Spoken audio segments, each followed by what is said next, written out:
जय श्री कृष्णा। पुरुषोत्तम मास की जय। हम सुन रहे हैं पुरुषोत्तम मास में पुरुषोत्तम भगवान की कथा, उचित समय में उचित कथा। वैसे तो सभी कथाएं रस भरी है, रसमय है, लेकिन भगवान पुरुषोत्तम की कथा अन्य कथाओं से रसमय है, रस भरी है। इसलिए ये उचित समय सुनने से, परंतु उचित समय पर से इसका उचित पुण्य कथा और का भी बढ़ श्रवण जाता करना, है। सभी को राधे ये राधे। जय बुद्धिमानी श्री है। कृष्ण। हमारे भागवत में पितामह भीष्म को महाभागवत कहा गया। इवन पितामह भीष्म को बुद्धिमान कहा गया। क्यों जानते हैं? श्री पितामह भीष्म के विषय में सूत जी ने कहा, देश काल विभागवित। श्री पितामह भीष्म देश और काल को पूर्ण रूप से जानते थे और देश और काल को ध्यान में रखकर प्रत्येक कार्य करते थे। महाभागवत या शुद्ध भक्त या बुद्धिमान व्यक्ति वो है जो समय को ध्यान में रखकर कार्य कर लेता है। आज जब पुरुषोत्तम मास चल रहा है तो इस पुरुषोत्तम मास में पुरुषोत्तम मास की महिमा और भगवान पुरुषोत्तम की कथा श्रवण करने का अनंत अनंत गुणा फल है। इसलिए अन्य बातें न करते हुए सीधे हम भगवान पुरुषोत्तम और पुरुषोत्तम महात्म्य के विषय में श्रवण करें। गत सत्र में हम सब ने सुना कि किस प्रकार गच्छाव तत्र त्वद्दुखम श्री कृष्णो व्यपनेशपति। अधिक मास भगवान विष्णु की शरण में गए और भगवान विष्णु ने कहा कि गच्छाव तत्र त्वद्दुखम, आप मेरे साथ चलो और मेरे साथ चलकर श्री कृष्ण के पास जाएंगे। श्री कृष्ण आपके सारे दुखों से मुक्त कर देंगे। बद्रीनाथ धाम में कथा सुनाते हुए भगवान नारायण नारद मुनि से कहते हैं, इति उक्त्वा तम करे कृत्वा। इस प्रकार से भगवान विष्णु ने कहा और तम करे, अधिक मास के कर को अपने हाथों में पकड़कर गोलोकम गतवान हरि। भगवान विष्णु अधिक मास को गोलोक धाम में लेकर चले गए।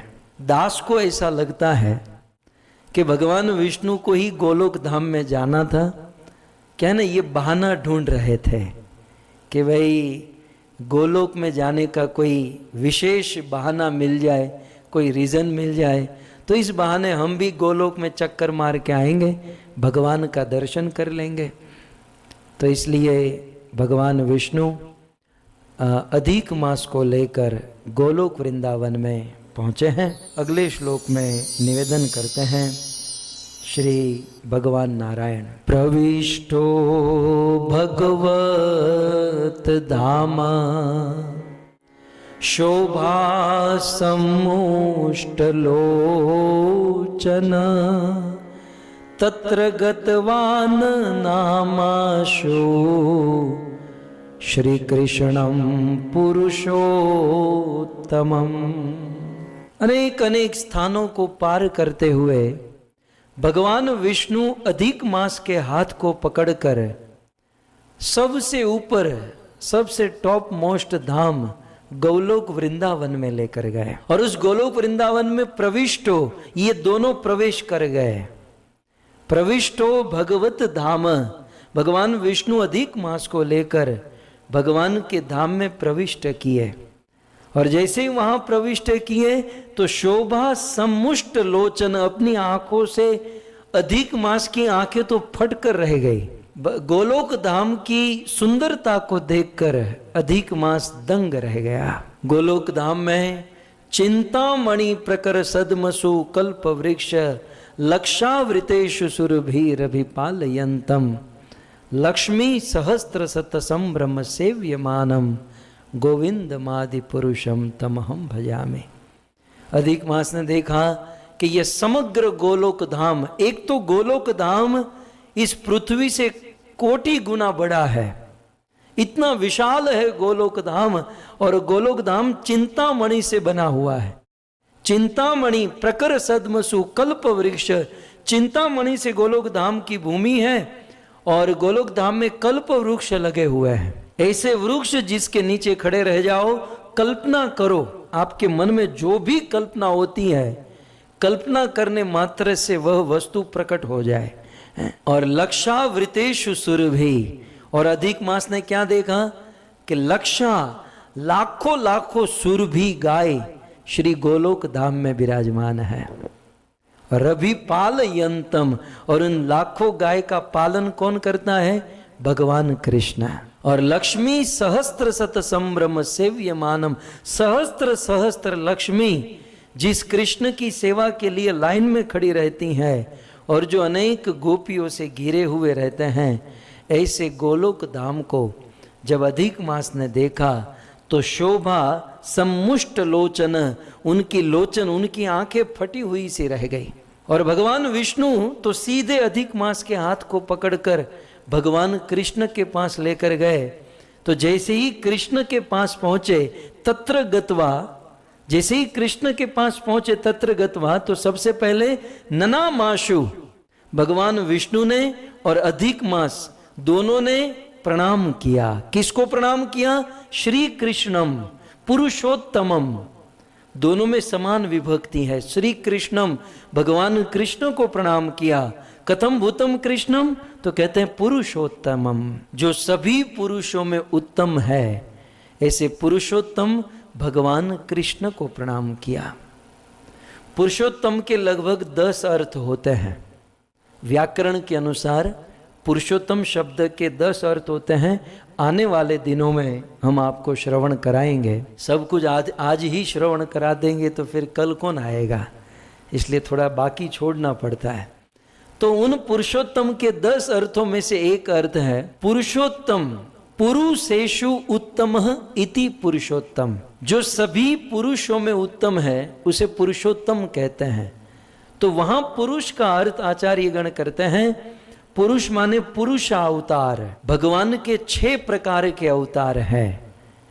एक है लीला अवतार, युग अवतार, शक्त्यावेश अवतार, मनवंतर अवतार, और एक है पुरुष अवतार। सो पुरुष अवतार माने गर्भोदकशाही विष्णु, शिरोदकशाही विष्णु और कारणोदकशाही विष्णु। ये 3 विष्णु जो है, गर्भोदकशाही, शिरोदकशाही और कारणोदकशाही, ये तीनों विष्णु भगवान के पुरुष अवतार है।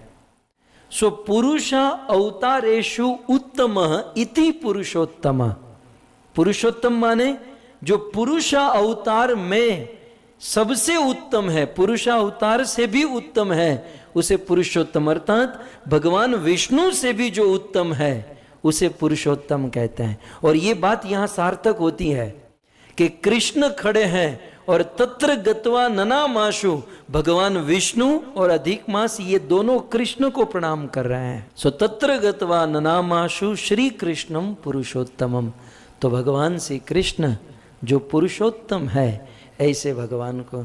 अब आज ये अधिक मास चल रहा है ना, पुरुषोत्तम मास। अब मुंडे मुंडे मति भिन्ना, कई लोग बापा बाबू को फोटो बनाकर नीचे पुरुषोत्तम लिखते हैं, ये हमारे पुरुषोत्तम है। न जाने कैसे कैसे बेढंगे लोग के फोटो के ऊपर पुरुषोत्तम लिख देते हैं, ये हमारे पुरुषोत्तम भगवान है, ये बाबा हमारे पुरुषोत्तम भगवान। तो वास्तव में शास्त्र में कहा गया कि श्री कृष्णम पुरुषोत्तमम, पुरुषोत्तम जो है वो शब्द एक और मात्र एक भगवान कृष्ण के लिए लागू होता है। और कृष्ण को क्यों पुरुषोत्तम कहते हैं, यदि ये जानना हो तो भगवत गीता का 15वां अध्याय पढ़ लीजिएगा। स्वयं भगवान कृष्ण ने अर्जुन से कहा कि मुझे पुरुषोत्तम क्यों कहा जाता है। ये भी एक बहुत बड़ी महिमा है। यदि आगे समय रहा तो हम इस 15वें अध्याय पर भी दृष्टि डालेंगे। सो कुल मिलाकर कृष्ण पुरुषोत्तम को प्रणाम किया। कैसे थे भगवान पुरुषोत्तम, किस परिस्थिति में थे, तो कहते हैं गोपिका वृंद मध्यस्थम। आ तो गोपीओनी वच्चे जो है ने, आने तो बीजू कई काम क्या है। गोपिका वृंद मध्यस्थम रत्न सिंहासनासनम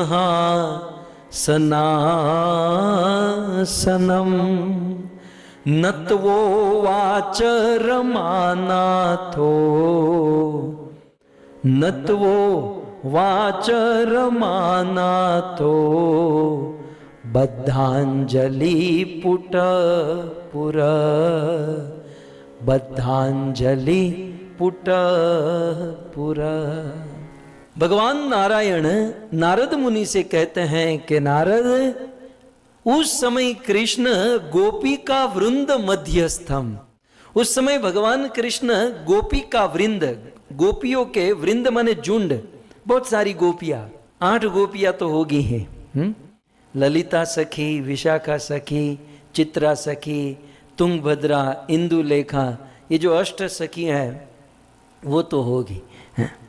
और अष्ट सखी के बीच में भगवान श्री कृष्ण खड़े हो गए, और वहां मूंगे मूंगे थोड़ी खड़े होंगे, हम साइलेंट मूवी थोड़ी चल रहा होगा।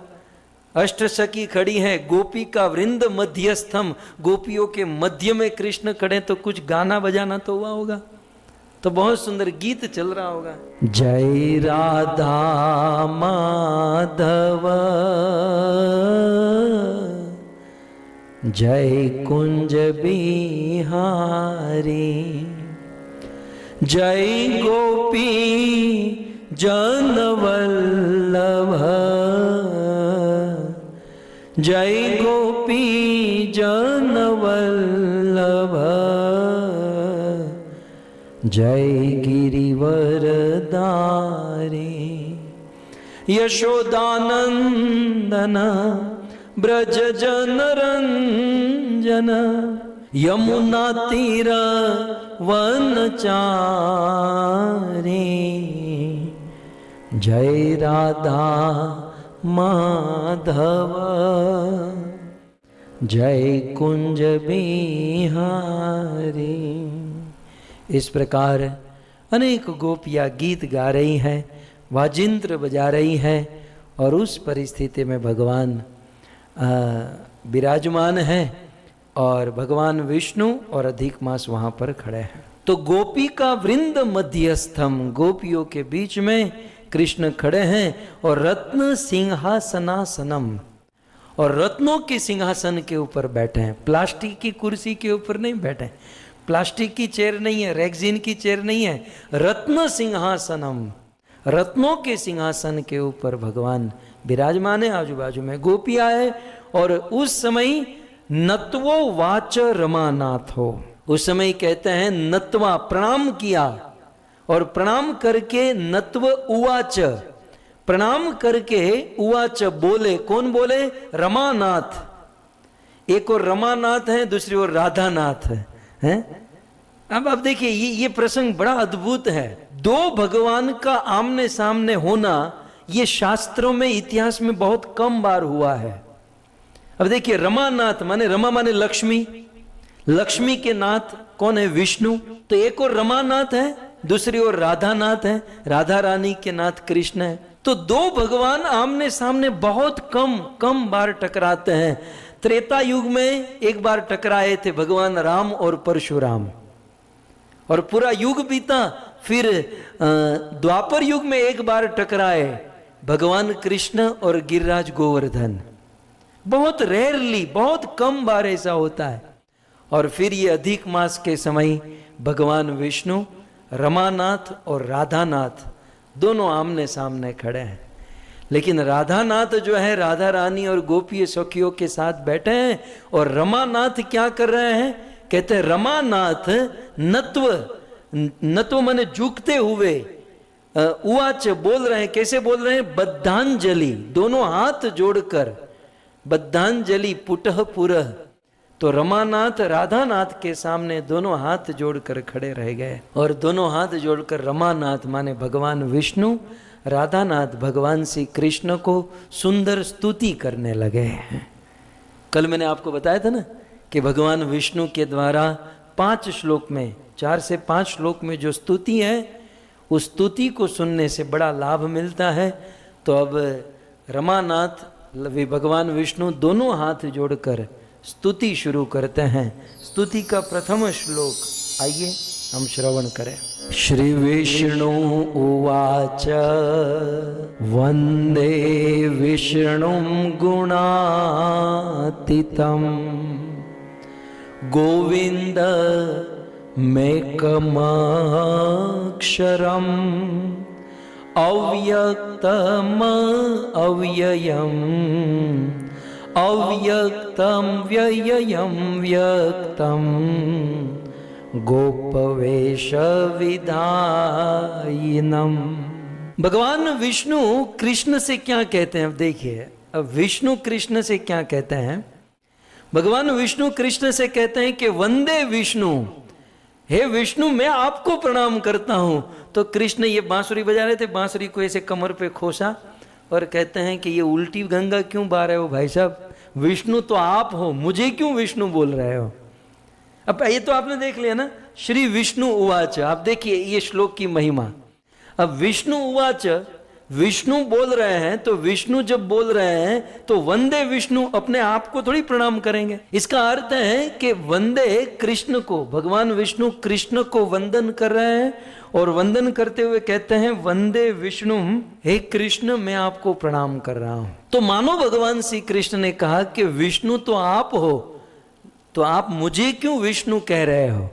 तब भगवान विष्णु ने बहुत सुंदर कहा कि कृष्ण कृष्ण मेरा तो नाम मात्र विष्णु है, कृष्ण मेरा तो नाम विष्णु है, लेकिन आपका नाम भले विष्णु न हो, लेकिन आपका गुण जो है वो विष्णु के समान है। तो गुणात्मक नाम बताते हुए कृष्ण से कहते हैं, विष्णु कहते हैं कि मेरा तो नाम विष्णु है, लेकिन कृष्ण आपका गुण विष्णु है। तो विष्णु माने क्या होता है? विष्णु माने सर्वव्याप्त इति विष्णु। तो भगवान विष्णु कृष्ण से कहते हैं कि कृष्ण वास्तविक विष्णु आप हो। क्यों? क्योंकि हे कृष्ण आप सर्वव्याप्त हो। इस संसार के कण कण में, जन जन में, अत्र तत्र सर्वत्र कृष्ण आप सभी जगह पर व्याप्त हो, इसलिए आप विष्णु हो। सो कृष्ण यदि गुणों से देखा जाए तो विष्णु तो आप हो, हम तो नाम के विष्णु हैं, कृष्ण आप काम के विष्णु हो। इसलिए भगवान विष्णु कृष्ण से कहते हैं कि वंदे विष्णु, हे विष्णु। हम आपको श्रीमद् भागवत में भी कई बार कृष्ण को विष्णु कहा गया।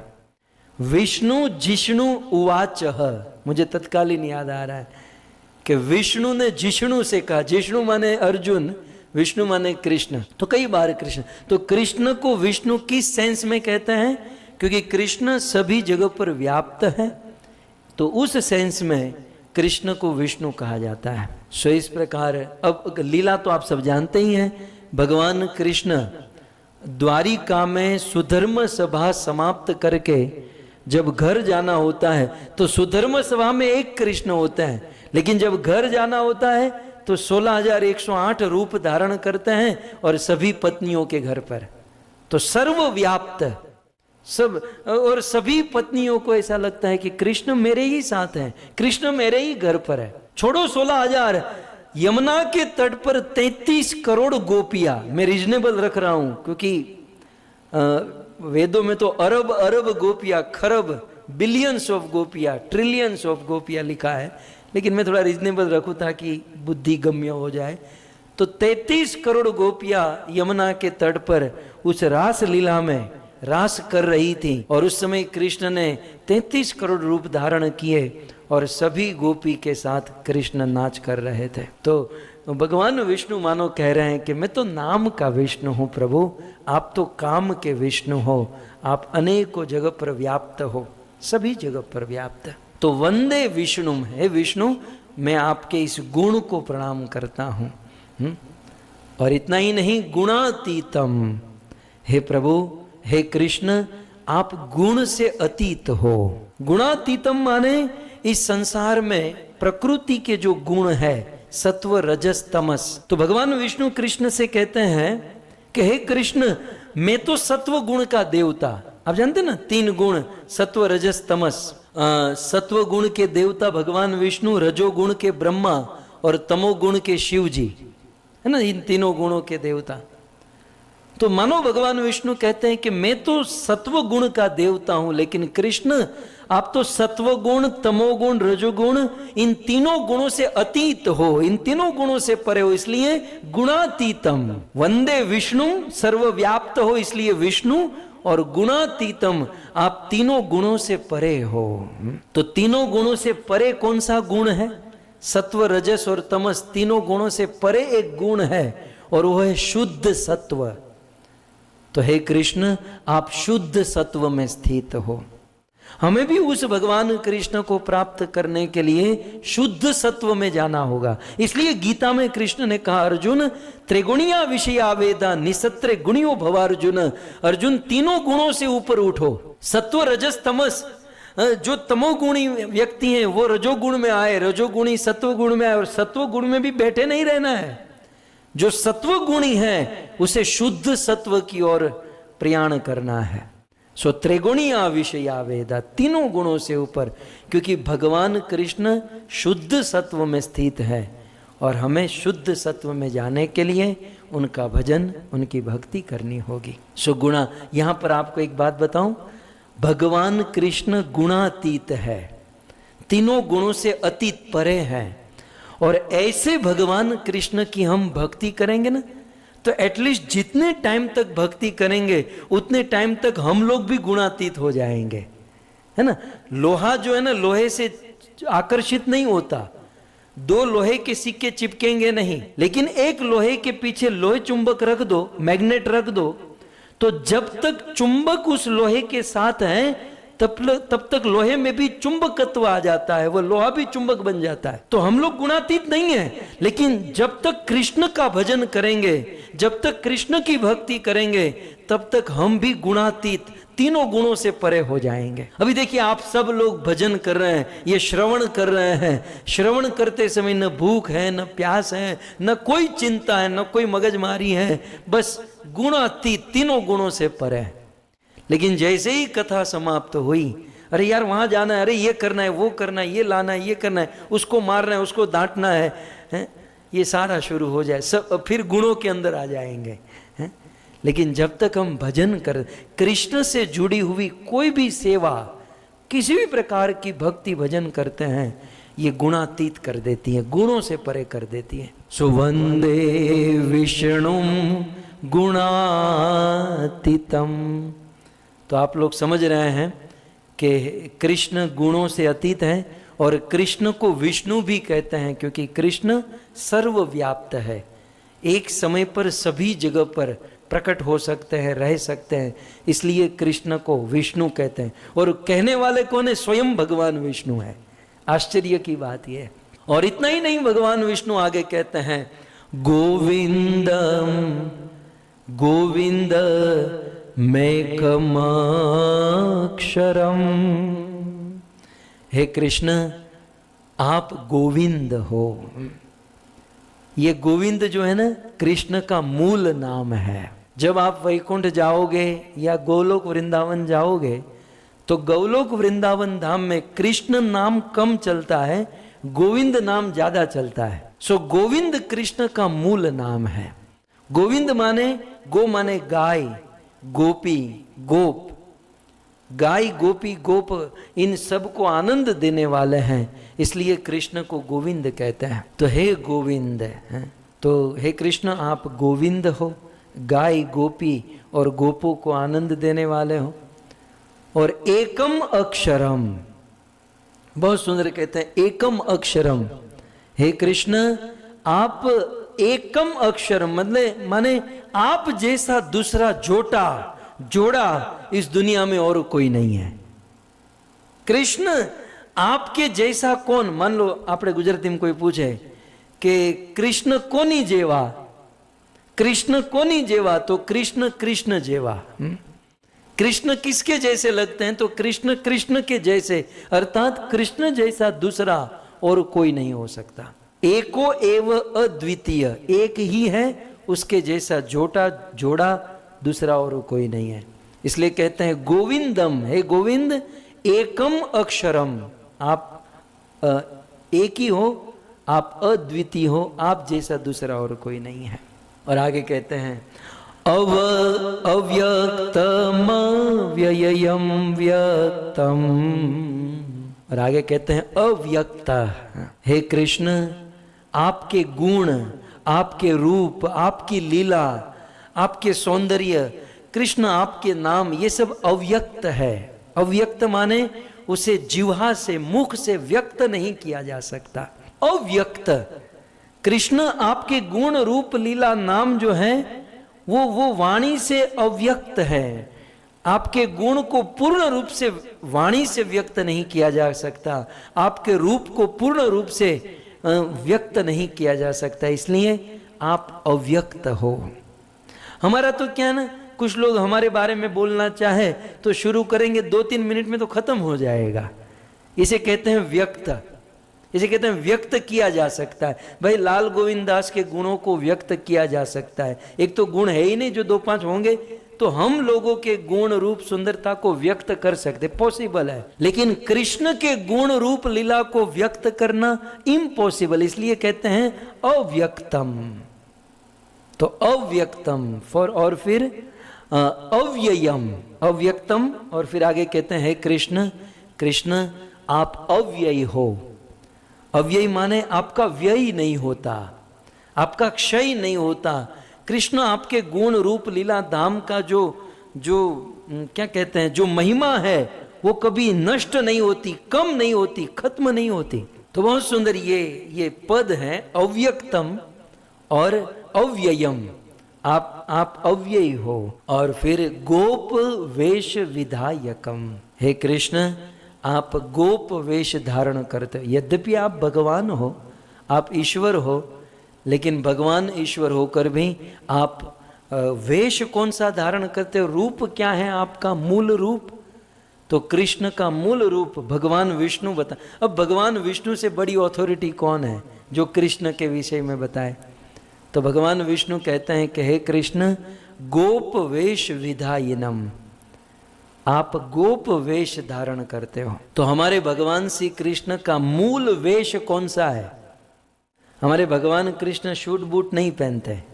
हमारे भगवान कृष्ण का मूल वेश जो है वो गोप वेश है। धोती पहनते हैं और दुपट्टा डालते हैं, कमर पर करदनी होती है, बांसुरी होती है, गोप वेश। हमारे भगवान श्री कृष्ण गोप है, गायों का पालन करने वाले गोपाल है। तो हे गोप वेश विधायकम। फिर आगे और स्तुति आगे बढ़ाते हुए कहते हैं किशोर वयसम शांतम गोपी कांतम मनोहरम नवीन निरद श्यामम कोटि कंदर्प सुंदरम। कहते हैं किशोर वयसम शांतम, हे कृष्ण आप किशोर वयस, आपकी उम्र सदैव किशोर वय की ही रहती है, हमारी तरह आप बूढ़े नहीं होते। पहली बात, किशोर वयसम, भगवान श्री कृष्ण सदैव नित्य निरंतर 16 साल के किशोर युवक रहते हैं। कृष्ण न तो किशोर अवस्था से बड़े होते हैं न बूढ़े होते हैं। सो किशोर वयसम, जिसकी अवस्था सदैव किशोर रहती हैं, किशोर वही के रहते हैं, और शांतम, जिनकी इंद्रिया शांत है। हमारी तरह यहाँ जाऊं, ये करूं, वो करूं, ये धंधा कर लो, ये धंधा कर लो, ये हमारी तरह इंद्रिया उद्विग्न नहीं रहते। भगवान श्री कृष्ण की प्रत्येक इंद्रिया शांत है। तो किशोर वयसम शांतम गोपी कांतम, और हे कृष्ण आप गोपियों के कांत, गोपियों के पति हो। कांत माने पति या प्रिय। सो गोपी कांतम, हे कृष्ण आप गोपियों के प्रिय हो। और मनोहरम, और क्यों प्रिय नहीं होंगे, केवल गोपियों के ही नहीं, इस दुनिया में सभी लोगों के आप प्रिय हो। कारण मनोहरम, क्योंकि आपके गुण रूप लीला, आपकी कथा, आपकी सुंदरता संसार के जीव के मन को हरने वाली है। सो मनोहरम। जानते हैं भगवान श्री कृष्ण का एक नाम है मदन मोहन। कविराज गोस्वामी कहते हैं कि मदन मोहन नाम क्यों पड़ा? चढ़ी गोपी मनोरथे मन मथे रमन मथे नाम धरे मदन मोहन।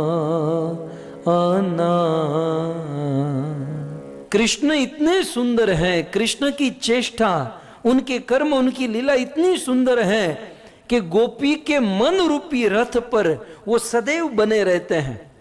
गोपियों के मन से कभी कृष्ण नहीं निकलते, इसलिए कृष्ण को मदन मोहन कहा जाता है। सो मनोहरम, जो हमारे मन को, एक बार कृष्ण को सुनो तो जरा, यदि एक बार कृष्ण को सुन लिया, देख लिया, ठीक से समझ लिया, तो वे हमारे मन को हर लेते हैं। तो मनोहरम। और नवीन निरद श्यामम, कृष्ण का वर्ण, भगवान विष्णु कृष्ण से कहते हैं, हे कृष्ण, हे प्रभु, आप श्याम वर्ण के हो। और कैसा श्याम वर्ण? नवीन नीरद। नवीन माने नया, नीर माने पानी, द माने देने वाला। तो पानी देने वाला बादल होता है, तो नवीन बादल के समान, ताजे ताजे पानी से भरे हुए मेघ के समान भगवान श्री कृष्ण का वर्ण श्याम वर्ण का है। और ऐसे श्याम वर्ण कृष्ण कोटि कंदर्प सुंदरम, करोड़ों करोड़ों कंदर्प कामदेव से भी आप अधिक सुंदर लगते हो। सो करोड़ों करोड़ों कामदेव से भी अधिक सुंदरता है कृष्ण आपकी है। और भगवान श्री विष्णु तीसरे श्लोक में कहते हैं, वृंदावन वनाभ्यंते, हे कृष्ण, कृष्ण आप वृंदावन के अंदर ही रहते हो। वृंदावन, वृंदावन वनाभ्यंते, वृंदावन से बाहर कृष्ण आप कभी नहीं जाते हो। वृंदावन से बाहर जाना होता है तो मुझे भेज देते हो, भगवान विष्णु कहते हैं। जब कहीं बाहर जाना है तो मुझे आप विष्णु को भेज देते हो, लेकिन आप तो वृंदावन में ही रहते हो, ये मैं जानता हूं। तो वृंदावन वनाभ्यंते, आप वृंदावन में ही रहते हो।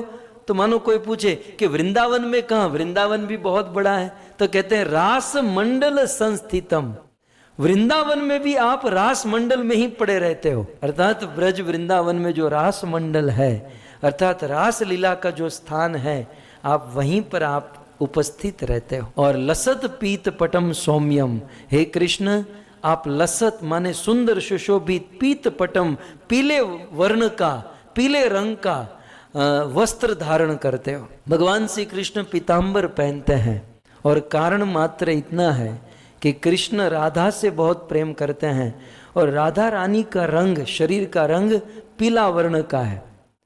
तो राधा रानी पीले वर्ण की है, इसलिए कृष्ण राधा की याद में पीले रंग का वस्त्र पहनते हैं। तो लसत पीत पटम, हे कृष्ण, आप पीले वर्ण का ये धारण करते हो। और सौम्यम, कृष्ण आप सौम्य हो। सौम्य माने कोमल। तो कृष्ण दो तरीके से सौम्य है, कोमल है। कैसे? एक स्वभाव में एक सौम्य है, और दूसरे शरीर से भी सौम्य है। तो सौम्यम, कृष्ण आप सौम्य हो, स्वभाव से सौम्य।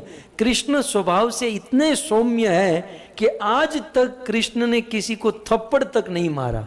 मारने काटने की तो बात दूर ही रह गई, और ये बात भगवान विष्णु बोल रहे हैं। भगवान विष्णु क्या कहते हैं? जब मारना काटना होता है तो कृष्ण आप मुझे सौंप देते हो, सुदर्शन चढ़ाओ, ये करो, वो करो।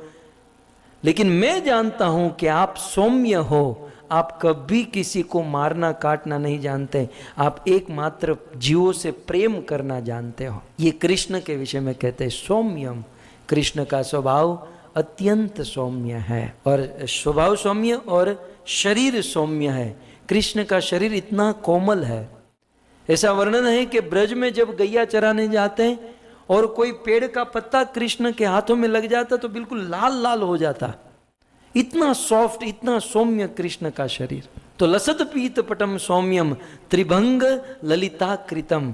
और हे कृष्ण, आप त्रिभंग ललित हो। इसके भी दो अर्थ हैं। एक तो सीधा अर्थ हम सब जानते हैं, कृष्ण त्रिभंग मूर्ति है, अर्थात कृष्ण सीधे कभी नहीं खड़े रहते, वो तीनों अंग से टेढ़े खड़े रहते हैं, ऐसे फिर ऐसा फिर ऐसा। तो कृष्ण हमारे ब्रज में तो कृष्ण को कहते हैं ये टेढ़ा ठाकुर है, ये बिल्कुल टेढ़ा है, टेढ़ी टांग वाला।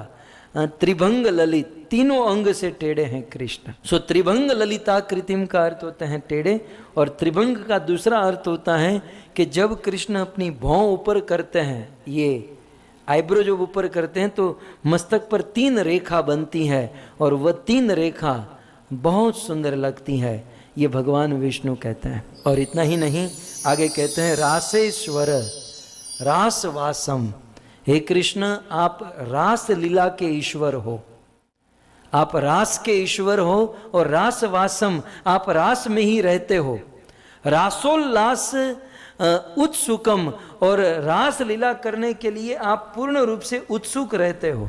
द्विभुजम मुरली हस्तम, आपके दो भुजा है। भगवान विष्णु कहते चतुर्भुज तो मैं हूं, लेकिन आपकी दो भुजा है। द्विभुजम मुरली हस्तम, और पीतवासस अच्युतम, और आप पीतवासस अच्युतम, और आप अच्युत हो। अच्युत, च्युत माने गिरना, अच्युत माने जो कभी गिरते नहीं है। किससे? अपने वचन से कभी नहीं गिरते हैं। एक बार कृष्ण ने वचन दे दिया तो फिर वो होना है। जो अपनी वाणी से कभी नहीं गिरते, जो अपने रूप से, लीला से, गुणों से, धाम से कभी नहीं गिरते, उसे कहते हैं अच्युत।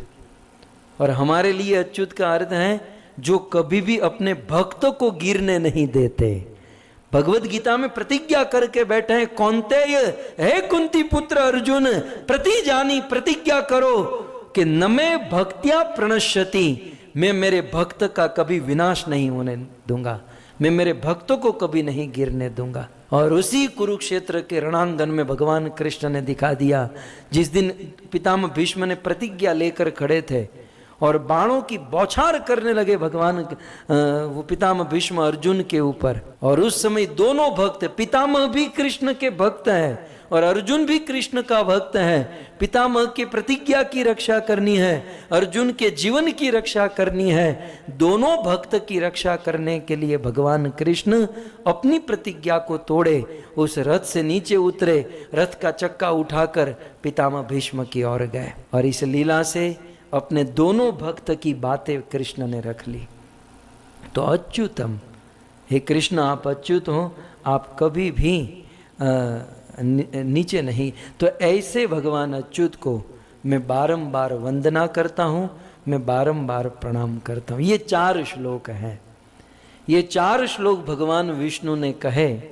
ये 4 श्लोक यदि कोई अपने जीवन में इसका पाठ करता है, उच्चारण करता है, तो इसका श्रुति फल बताते हुए भगवान नारायण नारद मुनि से कहते हैं, श्री नारायण उवाच इति विष्णु कृतम स्तोत्रम।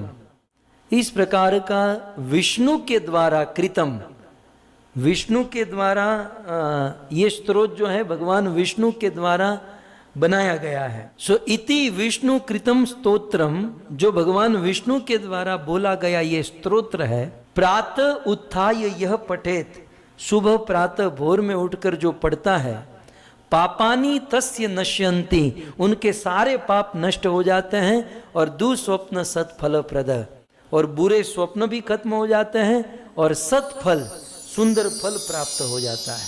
और इतना ही नहीं, ये 4 श्लोक जो अभी मैंने व्याख्या की, इसको यदि पाठ करेंगे, पढ़ेंगे, सुनेंगे तो क्या होगा? भक्तिर भवति गोविंदे, भगवान गोविंद भगवान श्री कृष्ण में भक्ति प्रकट होगी। और पुत्र पौत्र विवर्धिनी, और इतना ही नहीं, पुत्र और पौत्र के जीवन में भी भक्ति प्रकट होगी। और अकीर्ति समाप्नोति, जीवन में जो अकीर्ति हुई, अपकीर्ति हुई है, वो क्षय, उसका क्षय हो जाएगा, वो खत्म हो जाएगी और यश बढ़ेगा।